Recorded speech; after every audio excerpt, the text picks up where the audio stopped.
नमस्ते। थर्ड आई में आपका स्वागत है। तो क्या मोदी जी पूरी तरह से घिरते जा रहे हैं, उनके दरवाजे बंद हो रहे हैं? मुझे ऐसा लगता है कि देखिए, कुछ चीज़ें बहुत स्पष्ट हैं। पहली चीज़, बचपन से एक चीज़ सिखाई जाती है, हर घर में सिखाई जाती है कि झूठ बोलना पाप है। गांधी तो कहते थे कि सत्य ही ईश्वर है, नानक कहते थे ईश्वर ही सत्य है, कुछ इस तरह का सब जगह सब धर्म वाले कहते हैं। और हम सबको घर में भी सिखाया था झूठ बोलना पाप है। और अब अगर आप देखेंगे तो झूठ बोलने के कितने नुकसान हैं। ये मोदी जी और भाजपा जिस तरह से हर बात पे कुछ ना कुछ झूठ, कुछ ना कुछ मतलब देखिए, ऐसा नहीं, ये मैनेज करके नहीं चलता है। जब आप दुनिया में बातचीत कर रहे हो तो आपको साफ साफ बात करनी होती है। आज पूरा देश, इंक्लूडिंग इनके भक्त लोग, इनके मन में बहुत प्रश्न हैं। जब पहलगाम में आतंकवादियों ने आके हत्या की, उसके बाद पूरा देश गुस्से में था, पूरा देश सरकार के साथ खड़ा था। और सरकार कोई भी निर्णय लेती, वो अभी उससे देश को दिक्कत होती, उससे देश में महंगाई बढ़ती, उससे देश में वो होती, उस सबके लिए लोग तैयार थे। लेकिन जब अमेरिका में से ट्रंप का एक ट्वीट आता है कि मैंने दोनों से बात कर ली है और इनका युद्ध विराम हो गया जाएगा, तो सबको धक्का लगता है। और ये लगता है कि जैसे उनके साथ कोई विश्वासघात हुआ है। क्योंकि हम शुरू से ये मानते आ रहे थे कि भाई ये हिंदुस्तान पाकिस्तान के बीच की बात है, भारत पाक के बीच की बात है, कोई थर्ड पार्टी इंटरवेंशन नहीं। और यहाँ एक विश्व का सबसे ताकतवर देश का सबसे ताकतवर आदमी साफ साफ कह रहा है कि नहीं, मैंने ये कराया, दोनों को मैंने बात की और दोनों ने बात करके इसको मैंने कराया है। क्योंकि साफ साफ है, अमेरिका बीच में पड़ा है। कम से कम 8-10 बार अब तक वो ट्रंप इस बात को कह चुके हैं कि मैं नहीं कराया, मैं नहीं कराया, मैं नहीं कराया। हमारे यहाँ से क्या हुआ? हमारे यहाँ से मोदी जी फौज के पीछे छुपने की कोशिश किए। फौज के अफसर से बयान पहले दिलवाए कि नहीं, वो डीजीएमओ का फ़ोन आया और फिर डीजीएमओ के फ़ोन आने से यहाँ पे हमने अपना सब कार्रवाई बंद कर दी। तो ये कुछ हंसी की बात थी। ट्रंप ने ये एफिडेविट देके, ट्रंप मतलब ट्रंप की पूरी सरकार के 4 जो उनके सेक्रेटरी ऑफ स्टेट हैं के लेवल, मतलब सेक्रेटरी लेवल के जो उनके मंत्री होते हैं लेवल के लोगों ने एफिडेविट देके कोर्ट में कहा है कि हमने ये भारत और पाकिस्तान के बीच इसलिए युद्ध ख़त्म करवाया क्योंकि उसके ये थे और ट्रंप इसमें कामयाब रहे। और अब तो और रूस के पुतिन ये कह रहे हैं कि हाँ, मुझसे बात हुई थी, ये इन लोग, मतलब अब पुतिन भी इसकी तायद कर रहे हैं कि ये अमेरिका ने कराया। अब या तो आप साफ साफ आके कहिए कि ये झूठ बोल रहा है, ये अमेरिका का प्रेसिडेंट ट्रंप झूठ बोल रहे हैं, कहिए, पूरा देश आपके साथ है। और अगर आप चुप हैं और अगर आप डीजीएमओ से बात हो गई, उनसे बात हो गई, घुमा फिरा के बातें कर रहे हैं, तो फिर आपकी कलई खुल रही है। कुछ प्रश्न उठ गए हैं और उस प्रश्न का, मैं इसलिए कह रहा हूं कि सारे दरवाजे बंद हो रहे हैं कि मोदी जी उस प्रश्न का जवाब नहीं दे पा रहे हैं। पुलवामा में एक चीज़ हुई थी, याद रखिएगा। बालाकोट में हमने कहा था कि हम घर में घुस के मारे हैं, आ गए थे, और हमने ये नहीं कहा था वॉर हो गया ख़त्म। इस बार हमने कहा है कि नहीं वॉर है, और अगर फिर करेंगे तो ये हमारे लिए वॉर लाइक होगा। हमने इस बार मतलब सार्वजनिक रूप से ये माना है कि हमारी वॉर हुई है, हम उनके अंदर, उनकी सीमा के अंदर घुसे हैं और उनके टेररिस्ट ठिकानों को हमने ख़त्म किया है। उधर से पाकिस्तान ने हमारे ऊपर गोले बरसाए हैं, हमारा नुकसान हुआ है, ये हमने सार्वजनिक रूप से स्वीकार किया है। अब जरा ये मैं ये एक बातें इसलिए कह रहा हूँ कि ये जरा थोड़ा सोचना होगा कि जिसके प्रश्न मोदी जी नहीं दे रहे हैं। पहलगाम से शुरू करते हैं। पहलगाम में जब आतंकवादी आके हत्या करते हैं तो पहली बात, कैसे आया, कौन आया, कैसे आए, पहला प्रश्न, कौन आया? आपने उनकी कुछ फोटो बाहर की थी, अभी तक पकड़े गए या नहीं, कैसे वापस गए, अभी कहाँ हैं? ये भाई ये एक और, इस सबके बाद ये चूक किसकी थी? ये तो आपके किरण रिजिजू ने कहा कि चूक हुई है। चूक किसकी थी? आपने आइडेंटिफाई किया किसकी चूक थी? अब दूसरी बात ये आती है कि ठीक है, आपने उसके बाद ये कहा कि नहीं, हमने पाकिस्तान के टेररिस्ट ठिकानों पे हम हमला कर रहे हैं। शायद 27 हैं, कोई कहता है कि 27 हैं टेररिस्ट के जहाँ पे वो ट्रेनिंग एंडिंग कैंप चलाते हैं। आप 9 ही पे क्यों गए? क्यों अटैक किया? अटैक आप ये कहते हैं कि हमने अटैक इसलिए किया कि हमें उनके टेररिस्ट के ठिकानों को ख़त्म करना था। बिल्कुल ठीक बात है, बिल्कुल करना चाहिए। तो 27 में से 9 क्यों? और अगर वहाँ गए तो आपने उनको पहले इतला क्यों दी कि हम आ रहे हैं? ये तो आपके जयशंकर जी बोल रहे हैं कि हमने उनको इतला दी कि हम लोग अटैक करने आ रहे हैं। तो ये कौन सी रणनीति थी? अपने मतलब अपने जो सेना के लोग थे उनको आपने एक तरह से मौत के मुंह में ढकेला। आपने क्यों पहले बताया? इसकी जिम्मेदारी कौन लेगा? और इसका मकसद क्या था? मैं बार बार मकसद पूरा हुआ? 27 में से अगर 9 आपने किए, जहां अब खबर आ रही है फिर से 9 में काम शुरू हो गया है, वापस वो सब आ गए हैं, लेकिन 27 में से 9 किए तो बाकी 18 का कब करेंगे? क्या करेंगे? क्यों? और सबसे बड़ी बात यह है कि रोका क्यों? अगर आपका भाई देश को बताइए ना कि हमारा ये 9 ही मकसद था। अब आप कह रहे हैं नहीं, हमारा तो मकसद था कि टेररिज्म खत्म हो जाए। तो टेररिज्म खत्म होने के लिए 27 को खत्म करना था, उसको क्यों रोका? क्या आपने उसकी कमर तोड़ दी? अब नहीं होगा?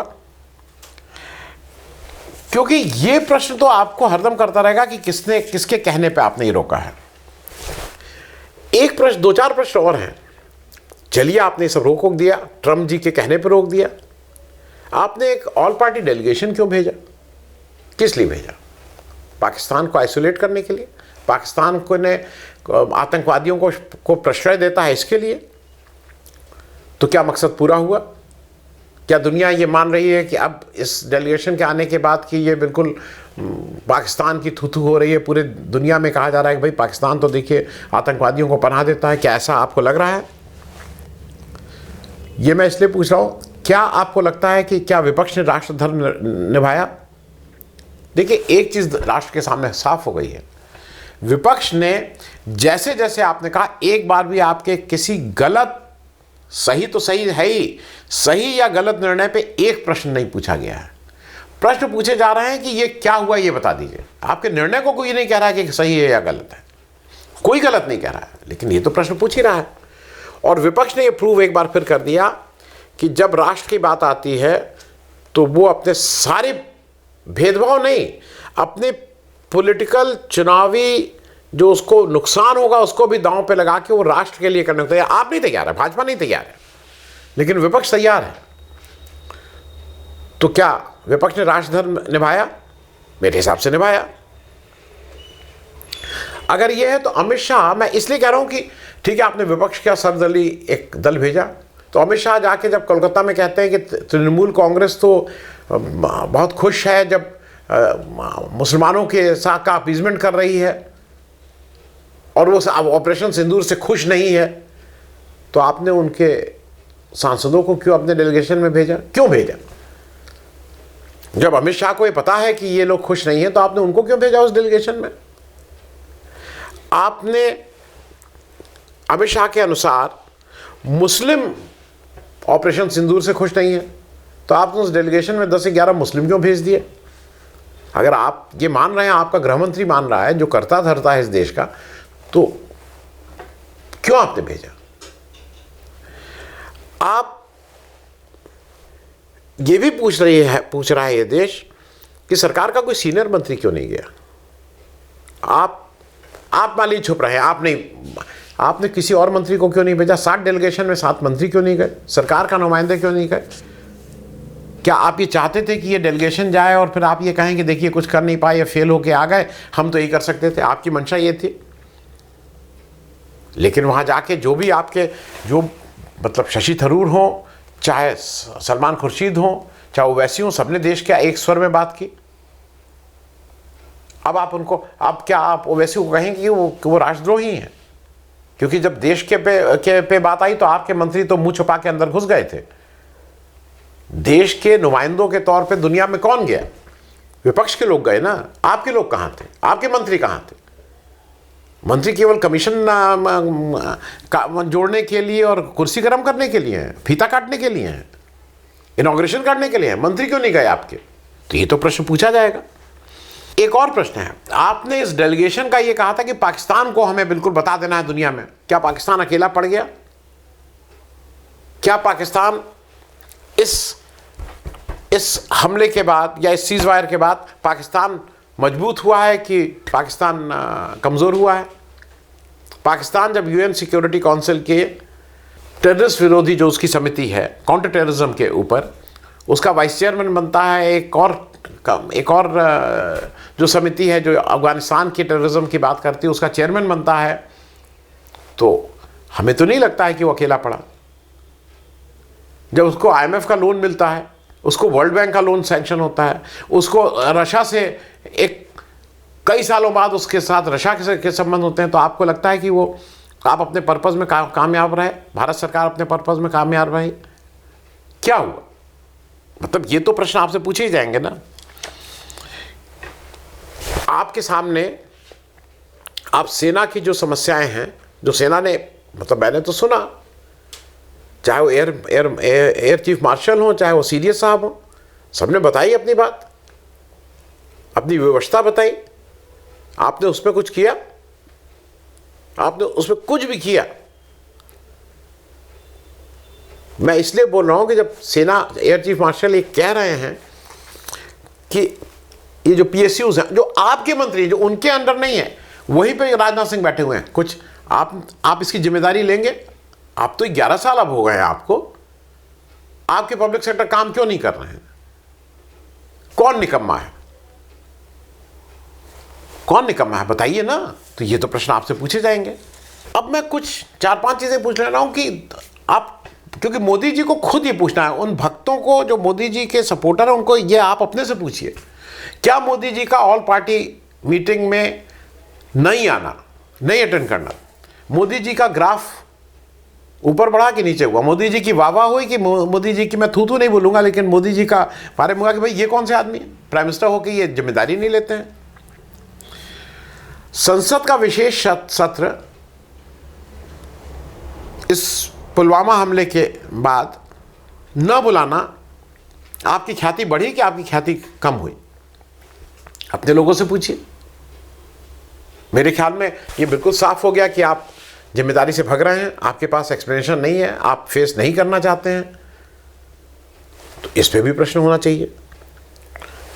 एक और प्रश्न है, 3 मंत्री, बिल्कुल साफ साफ 3 मंत्रालय हो गए जो बिल्कुल इस बार फेल हुए हैं, जिनसे जो सामने आ गया है, खुल के आ गया है।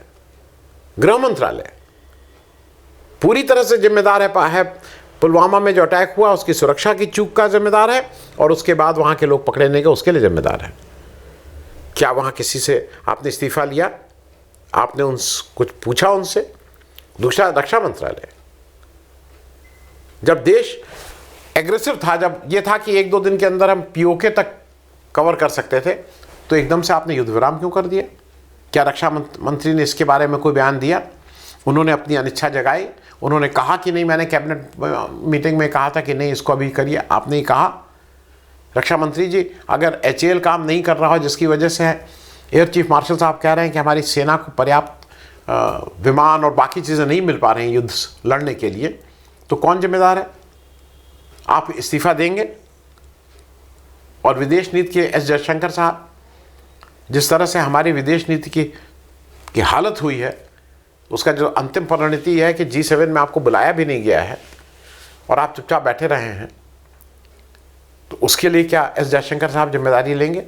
एस जयशंकर साहब जब ये कहते हैं कि मैंने पाकिस्तान के ऊपर जब अटैक हम लोग किए उससे पहले उनको सूचना दे दी, ये ऑन रिकॉर्ड है, हम बाद में वो कुछ झूठ बोलें, ऑन रिकॉर्ड है, कोई कार्रवाई हुई, इस्तीफा दिया, तो क्या इन तीनों जो महानुभाव के जो कार्यकलाप हैं उससे आपकी वाहवाही हुई, आपसे का ग्राफ ऊपर गया कि लोग, उससे आपका नुकसान हुआ?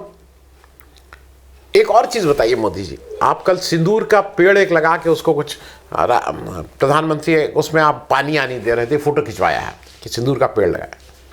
ईमानदारी से बताइए मोदी, आप तो इस समय हरा हरा सब आपको नजर आ रहा है। ये सारे भक्त लोग भी जो आपके हैं, सिंदूर की बात करके आपका ग्राफ ऊपर गया है नीचे गया है? आपकी अपनी निजी जिंदगी में जो सिंदूर का महत्व है वो सार्वजनिक बहस में आ गया है कि नहीं आ गया है? सिंदूर के महत्व को आपने नहीं समझा, वो इज्जत नहीं दी जो उस सिंदूर को देनी चाहिए, ये तो अब सार्वजनिक बहस में आ रही है बात। तो ये आपके से इससे आपका पक्ष मजबूत हुआ कि कमज़ोर हुआ? ये तो जवाब देना होगा ना मोदी जी। और विदेश नीति सबसे बड़ी बात है, विदेश नीति जो अभी हमारी है, हम अपने ठीक अगल बगल के राष्ट्रों से हमारा कोई संवाद नहीं है। जो देश की बड़ी शक्तियां हैं उनसे हम बच रहे हैं। अब हम ट्रंप के सामने नहीं पड़ना चाह रहे हैं। चीन से हमारा संबंध अच्छा नहीं है, रूस से अच्छा था तो वो भी अब खड़ा नज़र आ रहा है पाकिस्तान के साथ। ऐसे में हमारी विदेश नीति को लेके अगर सिर्फ बात हो तो क्या वो आपको उससे ज़्यादा वाहवाही मिली? आपका ग्राफ ऊपर गया या नीचे गया? ये 5 प्रश्न हैं जहाँ पे आप खुद ही जवाब दीजिए, क्योंकि अगर आप ईमानदारी से अकेले बैठ के ये मनन कर लेंगे ना तो देश की बहुत सी समस्याओं को आप दूर कर सकते हैं। लेकिन अगर आप अभी भी सिंदूर बहता है और सिंदूर है और मैं ऐसे कर दूंगा और इसको कर दूंगा और इस तरह से वो कर दूंगा, कांग्रेस पार्टी का जो क्या है खाता है उसको फ्रीज कर दूंगा, अरविंद केजरीवाल को जेल में डाल दूंगा, सोरेन को जेल में डाल दूंगा, ममता बनर्जी के भतीजे के अगेंस्ट ईडी भेज दूंगा, ये सब अगर आपको लगता है कि सब करके आप हो जाएंगे, आप चुनाव भले ही जीत जाएं, लेकिन देश आपको अच्छे से नहीं याद रखेगा, आपकी अच्छी बातों को नहीं याद रखेगा। आपकी इन बातों को याद रखा जाएगा, इतिहास में दर्ज होगा कि एक ऐसा प्रधानमंत्री भी आया था जब देश के ऊपर इस तरह की वो थी, तो वो बजाय लोगों से मिलने के, संसद बुलाने के, वो अपने सिंदूर बह रहा है और क्या क्या करने में ज़्यादा व्यस्त है। थैंक यू सो मच, धन्यवाद।